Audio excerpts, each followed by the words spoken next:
Ladies and gentlemen, this is Joe's Classic Video Games, back with another cool jukebox repair video for you. We've been working on this Rock Ola 480 Techna jukebox that was made in 1980. And we've done several videos on it, and so if you did not see those, go check them out. Now, a lot of our people that watch these videos, it's because they have one of their own that's broke. So if you have a Rock Ola that's anywhere near 1980, it's going to be similar to this and have some of the same components. So you may have a 484 or a 490 or something like that. It'll be similar to this, so hopefully you can find something in this video that you can use. But what we're going to talk about today is this right here. We get all kinds of questions about this. This is the Rock Ola Hit Tracker Popularity Meter. And so we get people asking us about these. Theirs doesn't work, or this and that, and essentially, if you're putting this in your house, or even if you're operating it anymore, it's irrelevant if this thing works or not. The machine will work with the thing completely missing from the machine and unplugged. The only purpose of this, really, was for the operator, and we'll talk about that here in a minute. So on this particular machine, it's a 480. Any of them any Rock Ola you have will have the mechanism, of course, down at the bottom that actually plays the record and has the magazine with the records in it, and then it's got the associated equipment that helps it find the proper record. You will have a power supply in your unit, no matter what brand, what model Rock Ola you have. You will have an amplifier in your unit. Now they may look different or be different model numbers depending on which one. And then you will have some kind of thing that actually runs the machine. So these ones that have circuit boards, they have, like this one has the profit setter. Some of the later ones had the central command control unit or whatever it was called. So any of these ones that are, I hate to say solid state, but once they went to the microprocessor versions, they have some kind of computer running them. If you've got one that's older than just a little bit before this one, so if you've got one that's maybe a 4, I don't know when they started using the microprocessors, but if you've got one from the 70s, it likely doesn't even need the computer. It just has more of push buttons and things like that to make it work. You also have the display over here and your push buttons over here. And then they added in this popularity meter. Now there was something similar to this in all of them, where down here on the front of the machine, on a bunch of them, there would be a big round wheel. And the purpose of that was, as a record was selected on that wheel on the front of the mechanism, it would count, okay, record number 125 was just played. And it had this they had little pins that stuck out a certain amount of every time it was played.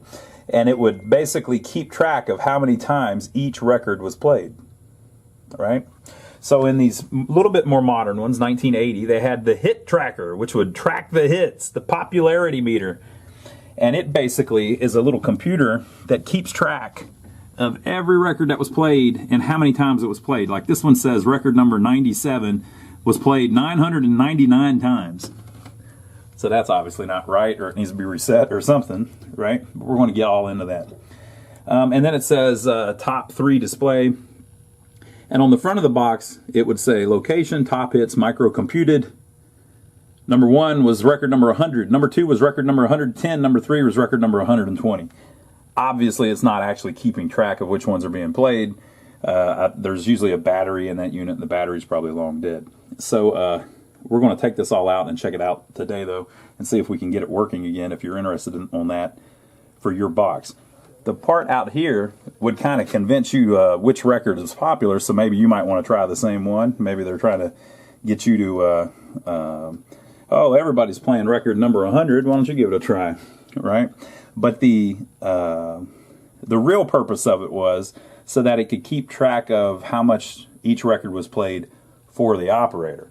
So why would that be important? Well, let's say you put this in a honky-tonk, and you've got the hot new in 1980 Randy Travis wasn't out then, the hot new Conway Twitty record in your honky tonk, and you put that sucker in there, and then you come back the next week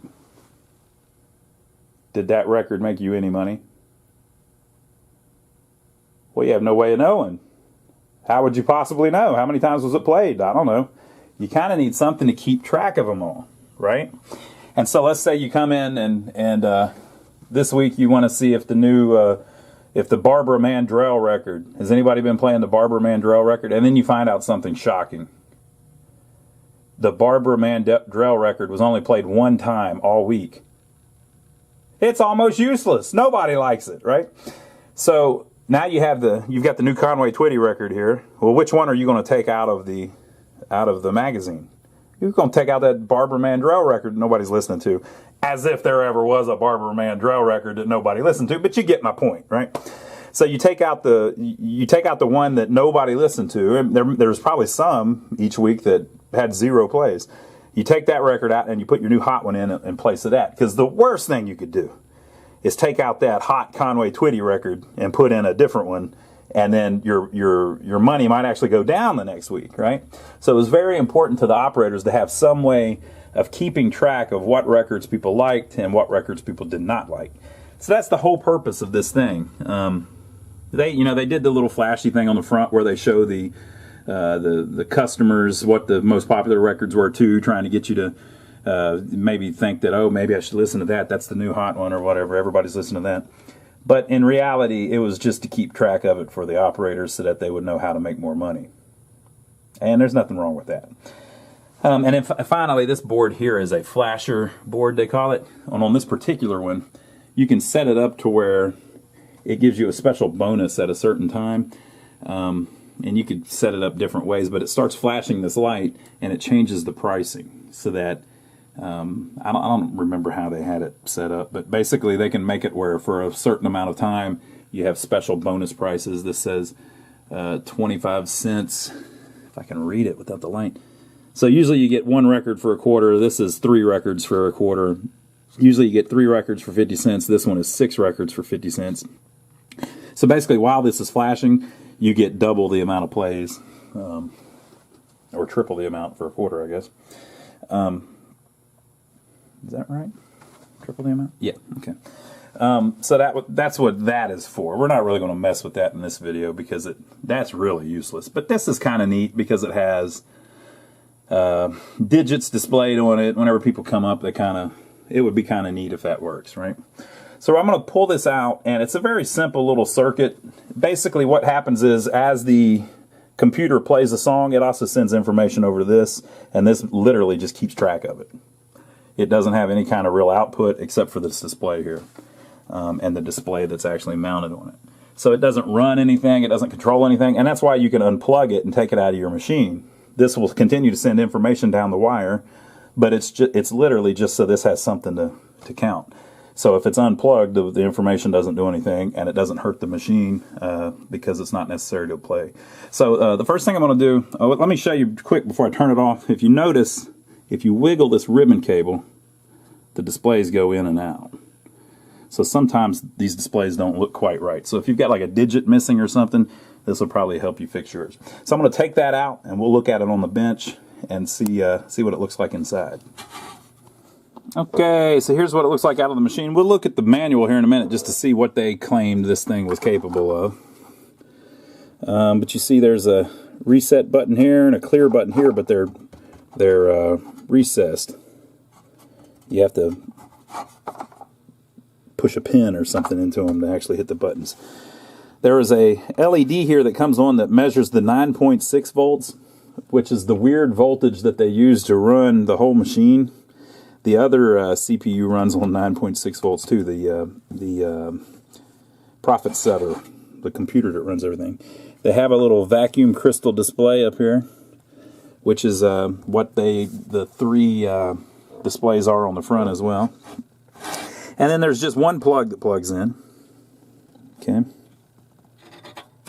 We'll check that out on the schematics too to see exactly what all it sends to it. Alright. And then it says display on or off. So I believe that means the 3 displays on the front, because you might not want to display what the most popular selection is. And then this says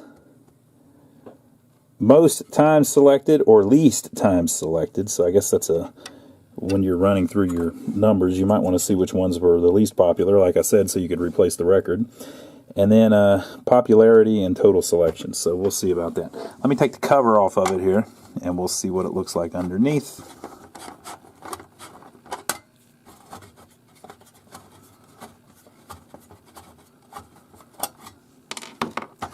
And then we'll see if we can do anything with it. All right. We appear to have gotten very lucky. Someone has removed the battery. I thought that's what was going on. It looks like you can probably see the battery through this hole on the cover. So that's good. Somebody's removed the battery, it appears, unless there's one under it or something. And the reason that's good is because if they don't remove it, they leak and they start eating things up. So when you take yours apart, you might have some serious corrosion problems going on. And we may still have some too if I look underneath that here in a second. What I'm interested in, though, is what kind of RAM was that holding voltage for? That will be interesting to figure out, because there may be a situation where you can replace it with another type of RAM that doesn't need a battery, and it would work without the battery. But we're going to end up just putting a remote battery, or I think I'll put a button cell battery on it. But yeah, everything looks cool. Let me take it out of here and we'll look at the back of it and see if we've got any corrosion problems. Okay, so there's no goodies on the back. It's just a very simple circuit board. Oop, I just added that. We'll talk about it in a second. No corrosion. We got really lucky on this one. A lot of times you will not be this lucky. But somebody in the past was able to clip that battery off. Thank you, whoever that was. You just saved me probably an hour's worth of work. All right, so I'm going to go look in the manual, and let's look at how they describe this and what they say that it does. And I especially want to know what voltage the battery needs to be. I think I know. And I want to see what RAM chip the battery is actually providing power to. All right, I'm looking in the manual for a 476, a 481, and a 484, supposedly. And this is the hit tracker. This one is slightly different, though. If you look, the little slide lever is slightly different. But we're going to read what they said about it originally, just so we know. Electronic popularity meter. One of the functions of the microprocessor is to keep a tally on the number of times each record is played. A battery in the system maintains the correct count even if the power cord is disconnected. Well, we went too far. For customer information, the 3 most popular selections are monitored externally on 3-digit displays. Selection count of most or least records played are displayed internally on a 5-digit display located on the pop counter board. So in other words, if you set that on least, it doesn't change the 3 on the front, of course, to say the least popular ones. That wouldn't be very effective. 2 digits on the left side show the last 2 digits of a record number. The number of times the record has been selected is shown on the right 3 digits.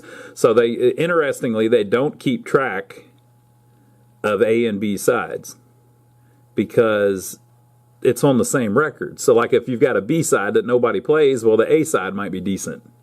So you wouldn't want to take out the one that nobody's playing the B side because, you know, and there's some records, you know, you can put the record in either way. So sometimes the operator would put it in backwards, and the better songs on the B side. Some records just had a better B side than an A side. The old Steam song, Na Na Na Na, Hey Hey Goodbye, whatever, that was the B side of that record, and it went to number 1. I don't even know what the A side was. So, you know, but because they're joined, you know, they don't keep track of who, if they were playing the A side or the B side.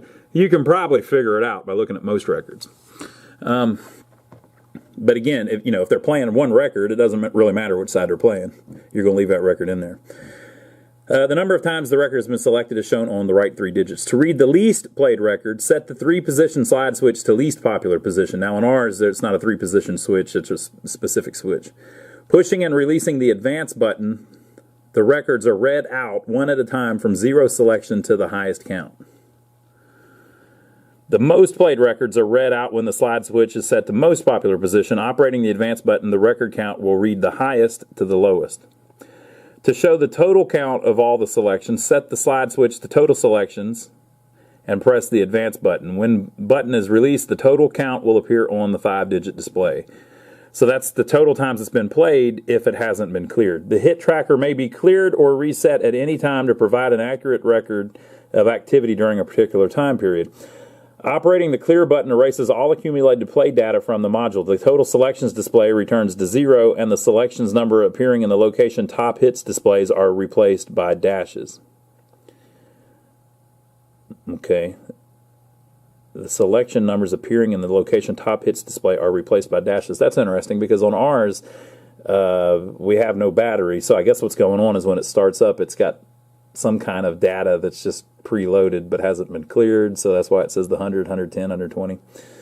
The reset button also erases the play data. However, the location top hits remain unaffected. So see, that's really useful. So if you hit clear,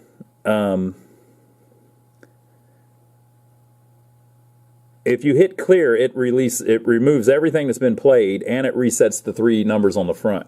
If you hit reset, though, it erases everything that's been played, but the top hits remain unaffected. So that would kind of be the way to do it. Hit the reset button. But if you changed one of the top hit records, or if you changed some records, I guess you would want to reset the top hit thing too, because the one that's listed as most popular might not be in the machine anymore if you changed it out. Test procedure for hit tracker, popularity meter, main power off, hit tracker connected, move the 3-position switch to total selection, press the red clear button. Hit tracker display must show a 0 in the first digit to the right only with the other 4 digits off. The top 3 hits display in front must show blank, blank, blank. We'll try doing that. Move the slide switch to most popular position. The hit tracker display should show 5 zeros. Return the slide switch to the total selection position center. Add at least 12 credits via the white Add One Play button on the profit setter. That is on there. And select 297 3 times, 284 2 times, and 185 once. That's interesting. The hit tracker display must only show 6 on the first digit to the right, and the 3 top hits display must indicate 297, 284, 185. Move the slide switch to the most popular position. The hit tracker display must show 97003. Oh, so record 97 has been played 3 times. Press the gray advance button once. The hit tracker menu must change to 84002. Press the advance button again. The hit tracker display must change to 85001. I think what we'll do is we'll try this with those actual numbers just for the heck of it. Now, they might be the crappiest records of all time, but we'll try it. Move the slide switch to the least popular position. 96000 must show on the display. Select 284 2 more times. The top hit, blah, blah, blah, blah, blah. So it's telling you how to go through it all. But I want to look at the schematics and see if we can figure out what the RAM is. Let me go look at that. Okay, folks, so I looked around. I couldn't find the schematics of it. They don't have them in that PDF that I've got. And by the time it got to the 490, they were no longer using this. So on the 490, the actual, the main CPU keeps track of all of that, and then uses the display to read it out to you.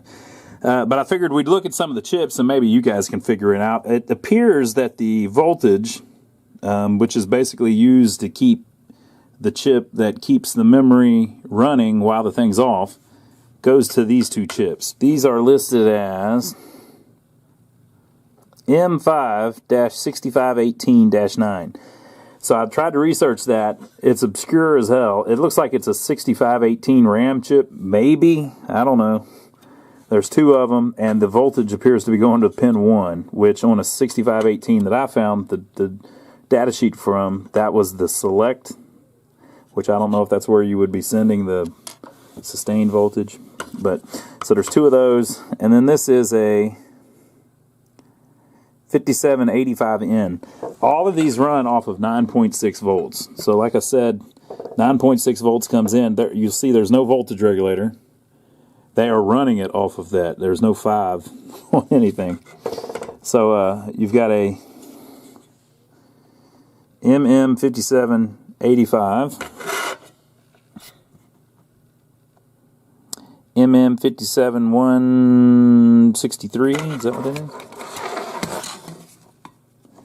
Yes, MM57163, another MM57163, an MM5799.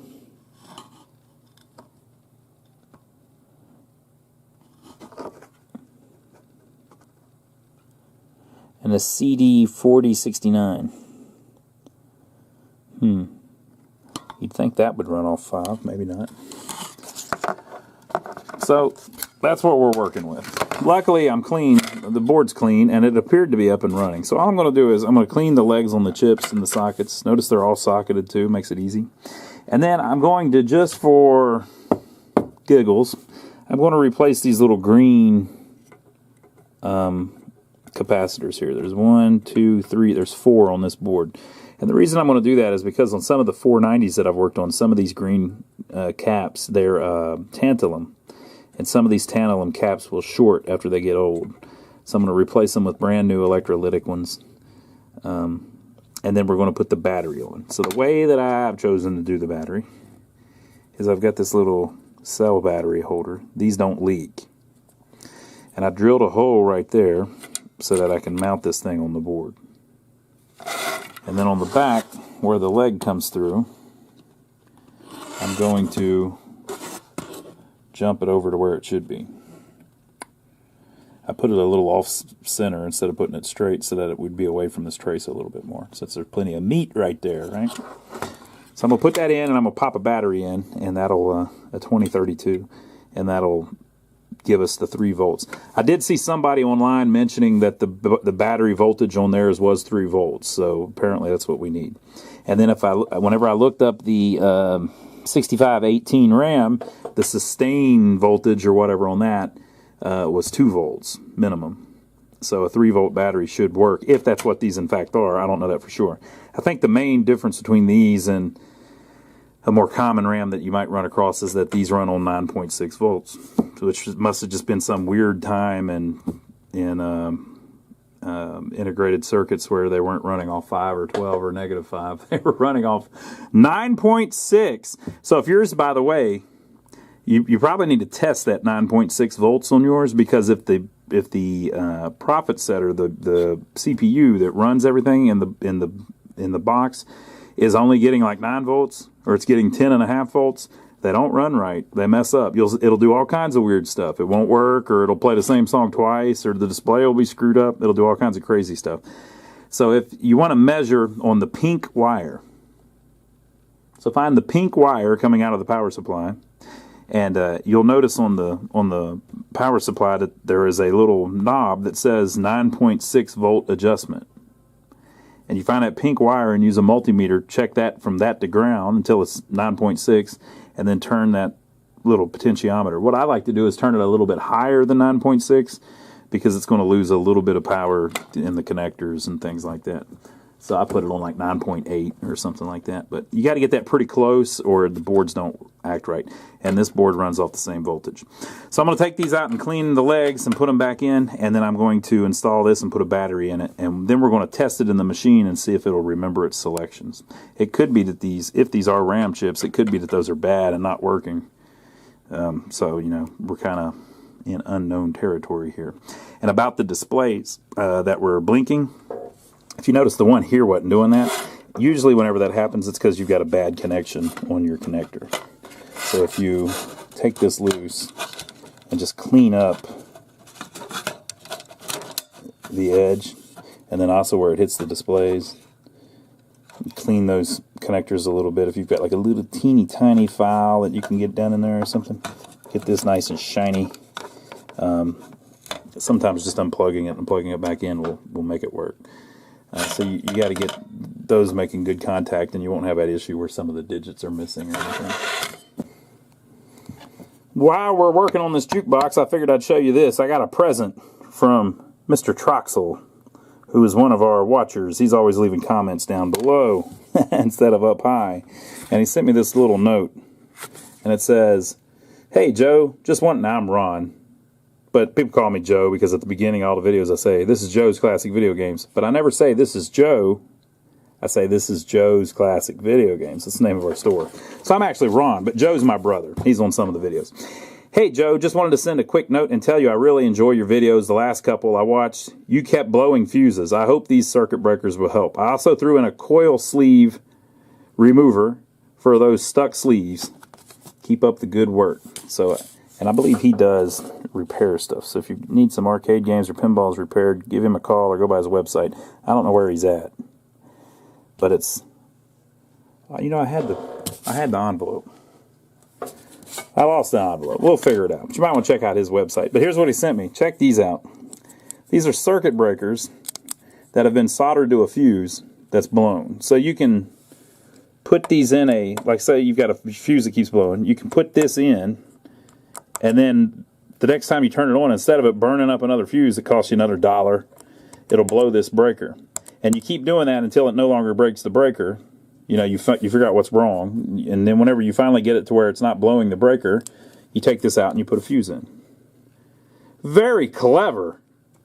I don't have any of these, so thank you, Mr. Troxel. We appreciate that. And there's all different values. So this one is the one for 7 amp. This one, 15 amp. And this one, 3 amp. And this one, 5 amp. I don't use that one a lot. 20 amp. And 10 amp. So that will come in very handy. Thank you, Mr. Troxel. And then he also sent me this, which is to remove, I guess, oh, you know what it does? I just figured out how it works.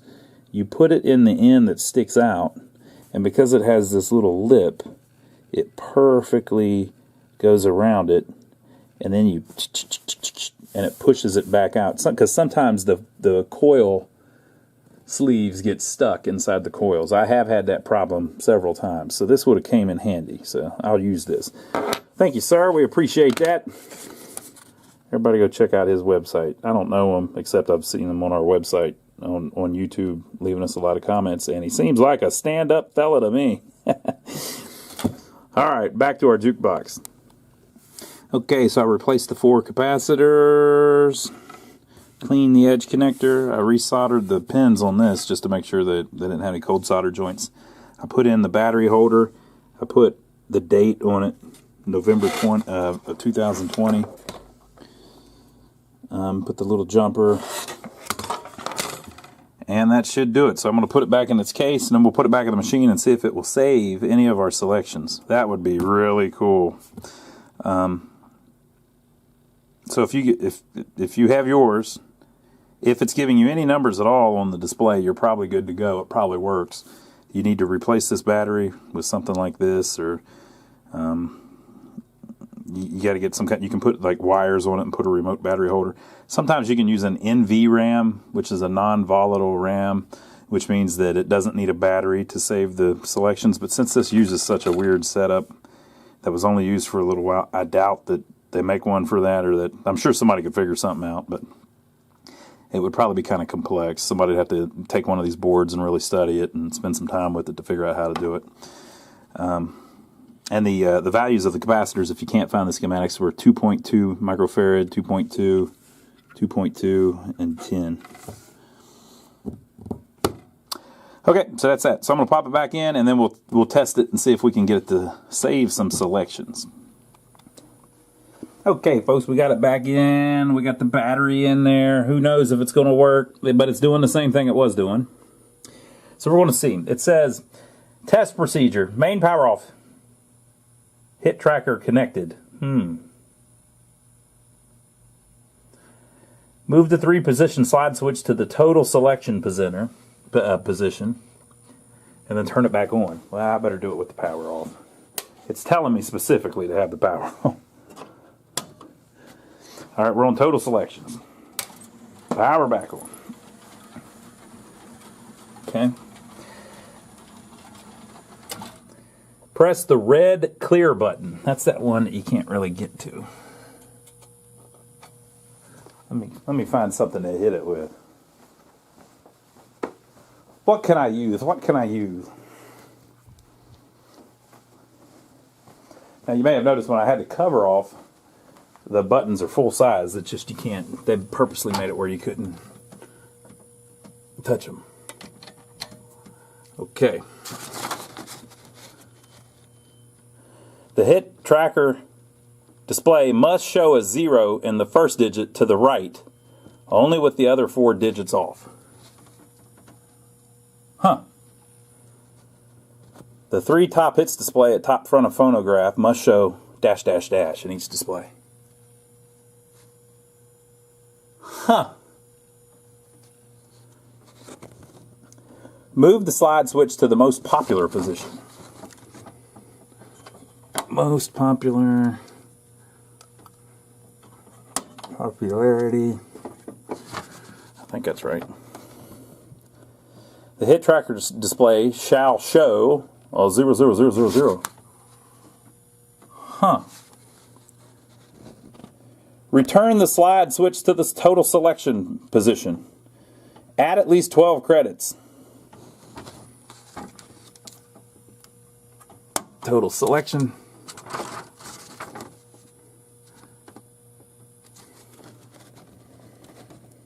Add at least 12 credits via the white Add One Play button on the profit setter.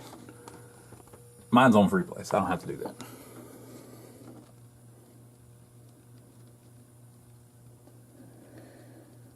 And select 297 3 times, 284 2 times, and 185 once. Okay, so let's do that. I got to turn it down because if I play these records here on YouTube, they will delete this video, and that'd be horrible, wouldn't it?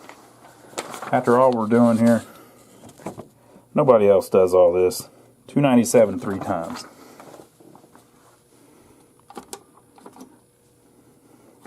One, 2, 3. 284 2 times.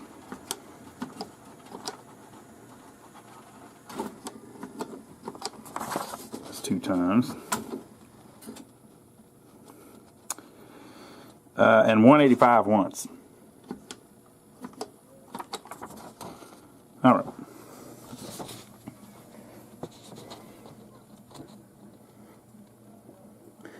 The hit tracker display must only show 6 on the first display to the right, and the 3 top hits display must indicate 297, 284, 185. 6 must indicate 297, 284, 185. 297, 284, 185. Move the slide switch to the most popular position, top. The hit tracker display must show 97003.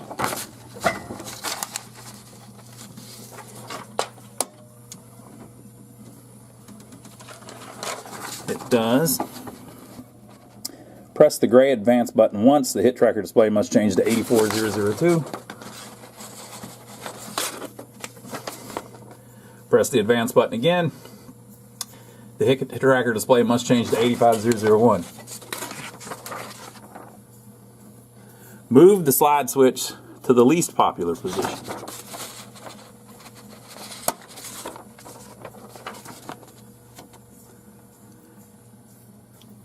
$96,000 must show on the display. Select 284 2 more times. Now if I do that, 284 will overcome number 1. All right?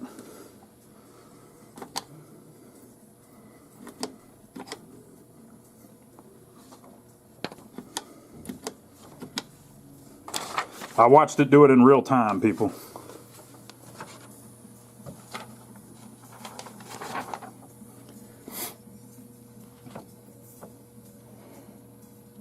Switch main power off and on again.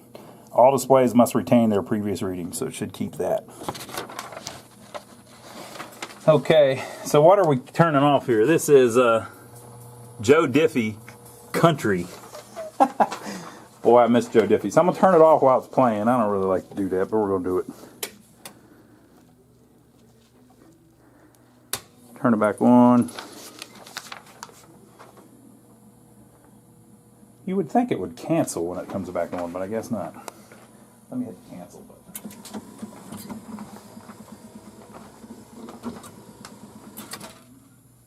Okay, so you might ask, well, why didn't I play the records that you put in? It's because I think I have it set to forget all of the selections when it's turned on. Or it may just do it on this one automatically. But that's pretty common. You turn it off and back on and it forgets all of the things it was supposed to play. But voila! Voila, people. Now let's see what they had us play. Let's see what the most popular song now stands as in this location. What do you think? So 284 is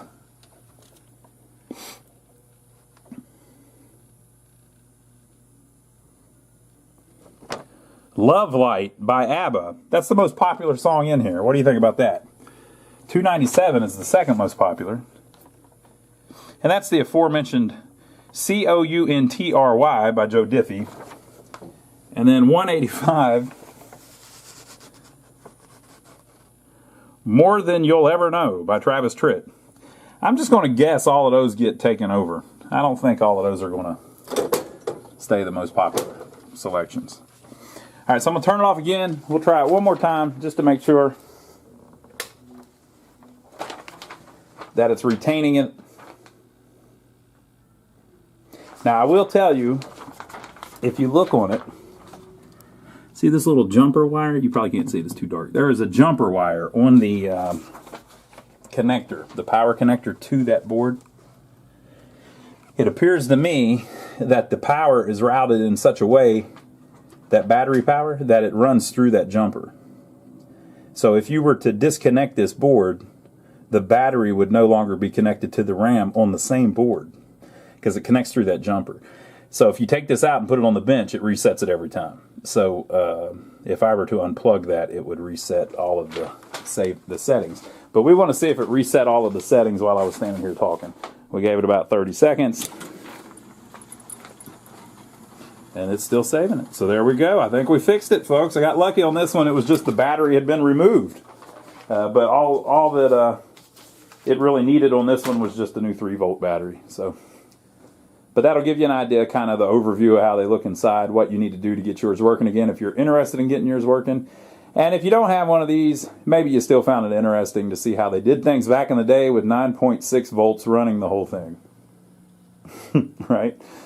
So leave your comments down below. Let us know what you think. Make sure to give us a thumbs up for taking the trouble to fix it for you. We'd like to thank everybody that's been using our Amazon links. If you don't know about that, if you click the links down below our video, it will take you to Amazon, and then you can purchase something there if you'd like. If you were planning on buying anything on Amazon, if you buy it after clicking our link, it gives us a little tip. So thank you to everybody that's been doing that. That's been picking up a lot lately, and we appreciate it. And then also, make sure to check out our brother channel. It's called My Brother Donnie, and he's literally my brother Donnie, and I'm always hanging out with him on the weekend, filming some stuff. It has nothing to do with arcade games or jukeboxes. But lately we've been working on this old little tiny, not big, this old dilapidated little tiny grocery store that we bought. And we've been filming all of that, and it's pretty fun.